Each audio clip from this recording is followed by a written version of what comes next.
Les fleurs artificielles ont une durée de vie plus longue que les naturelles et elles ont la cote. Monette les confectionne avec du tissu depuis 2019. Elle en vend dans les supermarchés, les boutiques et pour les particuliers sur Tahiti et Raiatea. Elle en exporte aussi en Nouvelle-Calédonie, à l'île de la Réunion et en France métropolitaine. Elle songe à embaucher car elle a dû refuser de fournir le marché de Papeete. Elle a également dû arrêter les compositions pour la Toussaint. Je fais des délais parce que ça m'arrive des fois que j'ai très peu, je ne peux pas entre toutes les commandes, donc je m'arrange quand je peux pour arranger tout le monde. Voilà.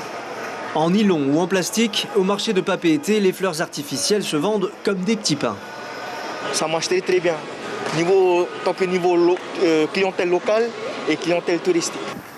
Dans les cimetières, à l'approche de la Toussaint, impossible de les rater, elles ornent de nombreuses tombes. Il fut une époque où je mettais des fleurs naturelles, mais après, je me suis rendu compte qu'elles ne duraient pas longtemps et que le coût quand même était élevé. Si c'est pour 2 jours après, les trouver toutes fanées. Donc maintenant, je mets des fleurs artificielles une fois l'an. Elles supportent la pluie et le soleil pendant des années, mais les gens n'en veulent plus très rapidement, alors elles se retrouvent dans le bac gris au mieux, au pire dans la nature.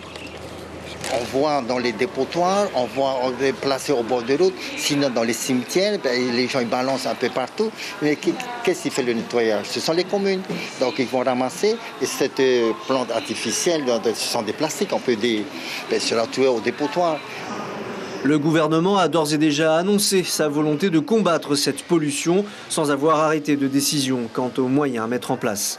Des quotas d'importation seraient en cours de discussion, mais il faut penser à renforcer la filière de production avant de freiner l'importation des fleurs artificielles. Aussi, ces dernières décoreront encore quelques temps les cimetières.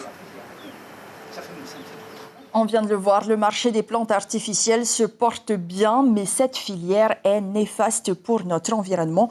La direction de l'agriculture a mené une enquête chiffres à l'appui pour faire la promotion de l'horticulture locale, Cybèle. Absolument, Ayata. Polynésie française, Tahiti, la flore ici est luxuriante. Et nous faisons malgré tout venir des fleurs de l'étranger. Nous importons 50 à 60 tonnes de fleurs artificielles par an depuis la Chine et Hong Kong, notre pays de prédilection, c'est l'Asie du Sud-Est pour faire venir ces fleurs artificielles. Et ces importations étaient quasi inexistantes dans les années 90. Oui,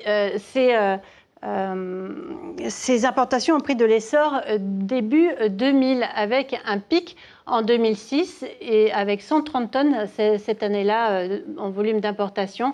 Et puis les choses se sont régulées à partir de 2009, se sont stabilisées. En noir, vous voyez donc cette courbe globale. En bleu, il s'agit plus des matières plastiques dans ces fleurs et en vert, les autres matières tout aussi néfastes pour l'environnement. Et on l'a vu dans le reportage, à la Toussaint, on pense à nos défunts, mais on n'est pas finalement très écolo. Oui, les importations de fleurs artificielles sont concentrées sur les mois qui précèdent la Toussaint et notamment en septembre. Vous le voyez toutes ces dernières années, septembre 2014, septembre 2015, septembre 2019, c'est là qu'on rencontre des pics au niveau de l'importation de ces fleurs. C'est 30 à 42% du volume annuel d'importation. La décoration d'intérieur, c'est ce qui motive un petit peu les achats de ces fleurs, mais ce n'est pas la seule raison.